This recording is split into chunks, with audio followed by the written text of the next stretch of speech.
매들린 메이 웨그너는 고등학교를 졸업하고 17살에 육군 방위군에 입대했습니다. 그녀는 몇 년 동안 직업군인으로 복무하다가 최근 전투의료 전문가가 되기 위해 위스콘신 미리키 대학에서 보건과학 행정을 공부하고 있었습니다. 그녀는 또래 친구들과 함께 시간을 보내며 평범한 여대생으로 살아가고 있던 어느 날 친구들과 함께 홈파티에 초대되면서 김성근이라는 한국인을 알게 됐습니다. 위스콘신주는 한국인들이 많이 없는 지역이기 때문에 다른 문화에서 온 김성근과 이야기 나누게 되면서 서로의 다름에 매력을 느끼게 됩니다. 김성근의 고백으로 둘의 만남은 시작되었습니다. 하루하루 너무 행복한 시간을 보내고 있었지만 비자 만료일이 다가오는 김성근은 한국으로 돌아가야 했습니다. 둘은 서둘러 2016년 혼인신고를 하고 결혼 생활을 시작했습니다. 하지만 이 부부의 결혼 생활은 매들린이 살해당하면서 끝이 났습니다.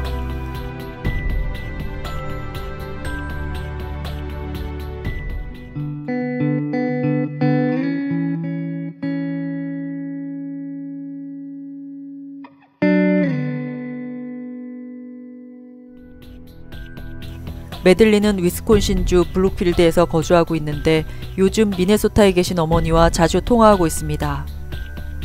다음 달에 부모님이 계시는 미네소타로 이사하기 위해서 상의 중이었습니다.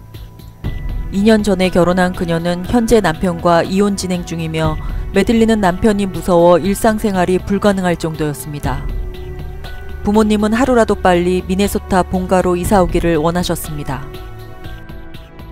그녀는 대학에 다닐 때 올 A를 받는 재원이어서 부모님의 기대가 컸습니다. 부모님을 실망시키는 것 같아 죄송한 마음이 들었지만 남편을 피해 본가로 가는 것이 맞다고 판단했습니다. 군인으로 5년 이상 복무한 매들린은 여러 가지 혜택이 많아서 학교도 장학금으로 다닐 수 있었습니다. 알뜰하게 자신의 미래를 계획하고 실천하는 그녀에 비해 남편은 조금 헤프게 돈을 쓰는 것 같아 보였습니다. 어느 날 매들린은 우편물을 확인했는데 자신 앞으로 온 신용카드 청구서가 있었습니다. 의아하게 생각한 그녀는 청구서를 확인하자 한국 식당과 술집, 그 외에 쇼핑한 내역이었습니다. 저녁에 들어온 남편에게 매들린은 이 문제를 따져 물었고 언쟁이 시작되면서 싸움이 길어지자 남편의 주먹이 날라왔습니다. 남편은 자신의 배와 얼굴을 때리기 시작했고 매들린은 숨쉬기가 어려워 어쩔 수 없이 그에게 빌기 시작했습니다. 싸움은 우선 일단락됐지만 매들린은 그날 밤 침대에서 숨죽여 울었습니다. 그를 떠나야겠다고 생각했지만 다음날 아침 남편은 미안하다며 진심으로 사과하고 다시는 이런 일이 없을 거라고 약속했습니다. 결혼한 지 얼마 안 됐기 때문에 매들린은 다시 한번 노력해보기로 합니다. 하지만 이 일을 시작으로 남편은 매들린의 하나하나를 컨트롤하려고 했으며 남편이 원하는 대로 행동하지 않으면 화를 내고 물건을 집어던지거나 폭력을 행사했습니다. 시부모님은 한국에서 결혼식을 올리기를 원하셨습니다. 하지만 남편의 폭력이 심해지자 매들린은 결혼식을 미루고 싶었습니다. 이 문제로 결혼식 한 달 전부터 부부싸움은 심해지기 시작했지만 2018년 9월 한국에서 결혼식이 진행됩니다. 한국에서 결혼식을 마치고 미국으로 돌아온 9월의 어느 날 부부는 사소한 일로 말다툼을 하게 됐습니다. 그날 저녁 친구들과 함께 저녁을 먹으면서 술을 마시게 됐는데 김성근은 아내에게 2잔만 마시라고 귓속말을 했습니다. 하지만 친구들과 재미있게 이야기하면서 매들린은 3잔을 마셨다고 합니다. 그녀는 이것이 큰 문제가 되리라고는 생각도 못했지만 집으로 돌아온 남편은 그녀에게 화를 내기 시작했습니다. 매들린은 이해할 수 없었지만 화가 난 김성근은 그녀의 뺨을 수차례 때리고 침대에 밀어서 넘어뜨렸습니다. 그리고 그녀의 배와 얼굴을 닥치는 대로 때리기 시작했습니다. 매들린은 도망치기 위해 노력했지만 김성근은 도망치는 그녀를 잡아 목을 졸라 기절시켰습니다. 폭행을 당하고 기절까지 한 매들린은 친구에게 살려달라는 문자를 보냈고 친구들이 집으로 달려오면서 폭행이 끝이 났습니다. 친구들은 즉시 경찰에 신고하고 매들린을 자신들의 집으로 데리고 갔습니다. 진술을 위해 경찰서로 온 매들린은 남편이 자신과 반려견을 죽이고 자신도 자살하겠다고 협박했다고 전했습니다. 김성근은 살인미수와 협박, 폭력으로 구속됐습니다. 메들린은 구속된 김성근을 면회했습니다. 어떤 이야기가 둘 사이에 오갔는지 알 수 없지만 메들린은 그와 합의를 해주었습니다. 경찰은 그가 위험한 인물이니 합의하지 않기를 권했지만 그가 감옥에 있기를 원하지 않는다고 하며 한 번 더 기회를 주고 싶다고 했습니다. 구속된 김성근은 메들린과 합의를 보면서 보석금 1,600만 원을 지불하고 풀려난 상태에서 재판을 기다릴 수 있게 되었습니다. 경찰은 김성근에게 메들린 가까이 가지 못하도록 명령을 내리고 전자발찌를 채운 후 재판이 있을 때까지 감시했습니다. 하지만 메들린은 결혼 생활을 유지하기 어렵다고 판단해 10월 29일 강제 이혼 신청을 합니다. 이 사실을 안 김성근은 메들린을 가만히 두지 않겠다고 결심한 듯 했습니다. 김성근은 11월 첫째 주 부부 공동 명의로 된 통장에 있는 2,500만 원을 자신의 계좌로 이체해 놓았습니다. 이때부터 살해 계획을 실행에 옮기기 시작합니다. 하지만 위치 추적 장치 때문에 그녀 근처에 접근할 수 없었습니다. 메들린은 이혼 신청을 한 후 집에서 나와 룸메이트와 생활하기 시작했습니다. 11월 16일 메들린 이웃집에 사는 남자는 자정에 가까우는 시간부터 메들린 집에서 우당탕하는 소리를 듣기 시작합니다. 그 소리는 자정을 넘긴 새벽까지 이어져 잠에서 깨고 말았습니다. 가구를 옮기는 소리 같기도 했으며 누구를 밀쳐서 넘어뜨리는 소리 같기도 했는데 소리가 계속 나자 창문을 열고 이웃집 쪽을 쳐다봤습니다.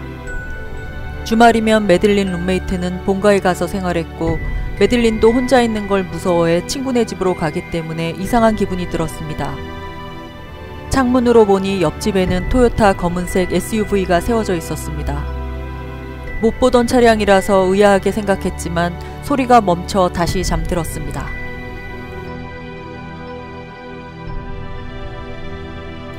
메들린의 룸메이트는 본가에 가서 주말을 보내고 일요일 저녁에 돌아왔습니다. 집에 도착해 문을 열려고 했는데 현관문이 잠겨있지 않았습니다. 친구네 집에 가서 자기로 했던 메들린이 먼저 돌아온 것 같았습니다. 남편과 이혼 소송 중인 메들린은 남편을 무서워해 늘 문을 잠궜는데 이상한 생각이 들어 집 안으로 들어가 메들린을 찾았습니다. 그러나 메들린은 그녀의 침실 바닥에서 싸늘한 시신으로 발견됐습니다.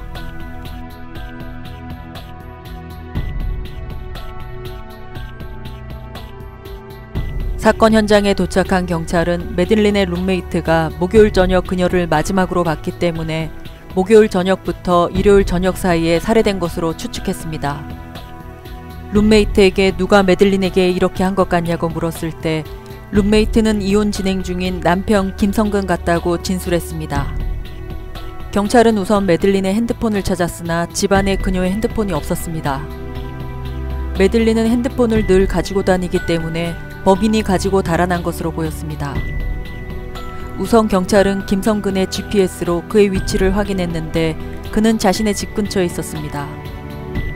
그러나 기록에 따르면 16일날 김성근이 차고 있던 GPS 장치에서 무단 경보음이 울려 수사관이 김씨에게 연락했지만 배터리에 문제가 있는 것 같다고 진술했습니다. 수사관은 우선 배터리를 교환했으며 19일 GPS 회사를 방문해 교체할 예정이라고 기록되어 있었습니다. 경찰은 바로 김성근을 용의자로 지목하고 다음날 GPS 회사에 가서 그의 GPS를 확인한 결과 훼손됐던 흔적이 있었습니다. 그는 16일부터 메들린의 집에서 반경 400m 안에 있었던 것으로 파악돼 김성근을 용의자로 체포했습니다. 경찰서로 연행되어 온 김성근의 왼손에 찰과상과 타박상을 발견했습니다. 그의 핸드폰 수색을 위해 영장을 발부받아 조사에 들어갔습니다. 그의 핸드폰을 분석한 결과 GPS 벗기는 방법, 목을 칼로 찔렀을 때, 동맥 출혈 등의 검색한 흔적을 발견하고 증거로 제출합니다. 결국 21일 그는 자신의 모든 범행 일체를 자백했습니다. 부검에 따르면 메들린은 심한 폭행을 당한 뒤 목이 졸리고 둔기에 의해 머리가 가격당한 것으로 밝혀졌습니다. 11월 20일 경찰에 체포된 김성근은 감옥에 가기 싫다고 했으며 가족이 있는 한국으로 보내달라고 했습니다. 자신은 한국법에 따라 재판을 받겠다고 요구했지만 묵살당했습니다. 매들린의 어머니는 딸이 만나지 말아야 하는 사람을 만났다며 눈물을 흘리셨습니다. 결혼생활 2년 동안 수많은 폭행을 당해 적극적으로 이혼을 추진할 수 있도록 매들린을 도왔지만 이제 딸을 볼 수 없다는 것을 받아들이기 힘들어 하셨습니다. 미네소타에서 소식을 전해 들은 가족들은 그녀가 이사 올 12월을 기다리고 있었다고 했습니다. 김성근은 한 건의 1급 살인죄, 2건의 중범죄로 종신형이 선고될 것으로 예상되며 현재 계속 재판 중인 사건입니다. 매들린의 벗어나고 싶었던 결혼 생활은 결국 죽어서야 부모님 곁으로 돌아갈 수 있게 되었습니다.